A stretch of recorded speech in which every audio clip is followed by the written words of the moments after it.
Paartiin badhaadhinaa damee magaalaa Adaamaa sirna ifoomsa manifestoo fi mallattoo paartichaa filannoo waliigalaa marsaa torbaffaa gaggeesse.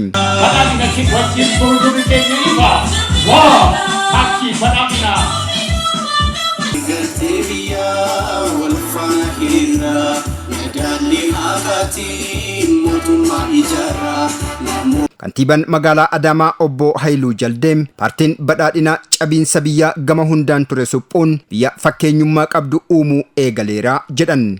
Paartiin keenya cabiinsa gama hundaan ture suphuudhaan biyya fakkii hunda galeessa taate ijaaruuf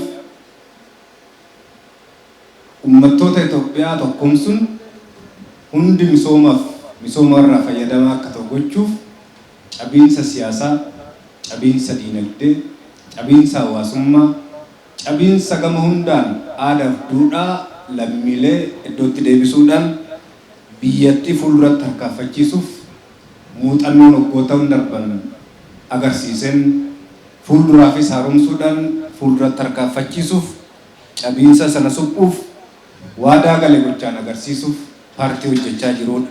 Riiformii ifa ta'e taasisuun bu'uura dhaloota egeree gadi jabeessuufis hojii magaalomsuu hojjetamaa jiruun magaalaan Adaamaa waadaa qabatamaan agarsiisu irratti argamtii jedhanii jiru. Paartichi sirna haqaa fi fooyya'aa rakkoo uummataa furu ijaaraa jiraachuu kan himan obbo Haayiluun galmi badhaadhinaa jiruu fi jireenya jiraataa magaalaa fi qonnaan bulaa jijjiiruu akka ta'e himaniitii jiru. Hanga jiruuf jireenya qonnaan bulaa keenyaa hin jijjiirretti badhaadhinni riiba hin qabu. Hanga jiruuf jireenya uummata keenyaa tokkummaaf obbolummaa uummata keenyaa hin jijjiirretti galmi badhaadhinaa hin ifoomu hin dhugoomu. Kanarraa ka'uun haala jiruuf jireenya uummata keenyaa qonnaan bulaa keenyaa jijjiiruuf tooftaalee gurguddoo sadi qabannee hojii irratti argamna. Innis sirna oomishaasaa jijjiiruudha. Aadaa qonnaasaa, akaakuu oomishasaa caalmaan guddisuudha. Inni lammaffaan haala mana jireenya isaa fooyyessuudha. Qonnaan bulaan keenya magaalatti madaqee magaalonni keenya fakkii jijjiiramaa ta'anii qonnaan bulaa naannoo ishii qabatanii bahuu isaanii karaan itti mirkaneessinu qonnaan bulaa naannoo magaalaa Adaamaa marsanii jiran jiruuf jireenya isaanii jijjiirree haala mana jireenya isaanii jijjiirree kan hojjannudha. Inni sadaffaan qonnaan bulaa keenya irratti hojjechaa jirru meeshaa qonnaasaa jijjiiruudhaan. Mallattoo paartichaa kan ta'e nadoon qamadii badhaadhina biyyaa ta'uu beekuun hawaasni paartii biyya ceesisuu irratti argamu akka tumsaniifis waamicha dabarsaniitii jiru. Itti gaafatamaan waajjira paartii badhaadhinaa magaalaa Adaamaa obbo Ashannaa fi Ajjamaam paartichi waggoottan 5 uummataan filametti biyya qarree kufaatii geesse dandamachiisuun gaaffilee dimokiraasii fi diinagdee uummati qabu furuuf hojiilee gurguddoo hojjechaa ture jedhan.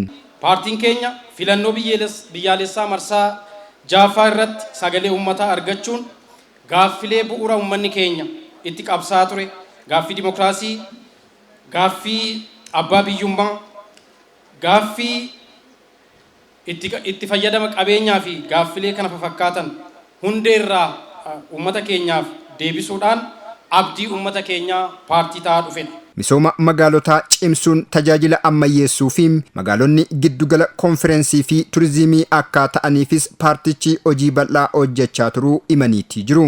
Walqixxummaan mirga garee fi dhuunfaa akka kabajamu gochuun lammiileen hirmaannaa hunda galeessaa akka qabaatan taasisuu kan himan obbo Ashannaafiin bissiin qamadii mallattoo badhaadhinaa fi of danda'uutii jedhanii jiru. Mirgi garee fi dhuunfaa walqixa xiyyeeffannoo argatee akka itti fufuuf hojiileen gama kanaan magaala keenyaa fi naannoo keenyatti hojjetamanis guddaan ta'uusaa waan beekamuuf maanifeestoo amma guyyaa har'aa ifoomsaa jirru kana keessattis hojii guddaa itti daballee hojjennu ta'uusaa ni beekama. Guddinni diinagdee gama hundaan paartichaan eegalame caalatti cimee akka itti fufuufis uummanni badhaadhina cinaa akka hiriiruu dhaamaniitii jiru.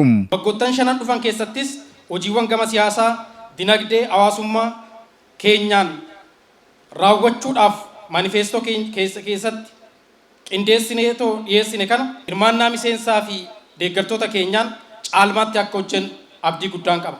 Filannoo marsaa torbaffaa kun dimokiraatawaa, nagaa, haqa qabeessa, hirmaachisaa fi hunduu amantaa guutuudhaan akka fudhatu gahee keessan akka baatan asumaan waamicha koo dhiyeessuun barbaada. Miseensonni paartichaa fi qaamoleen hawaasaa sirnicha irratti argamanis hojiilee qabatamaa paartichi hojjechaa jiru dinqisiifachuun paarticha kan tumsan ta'uu himaniitii jiru.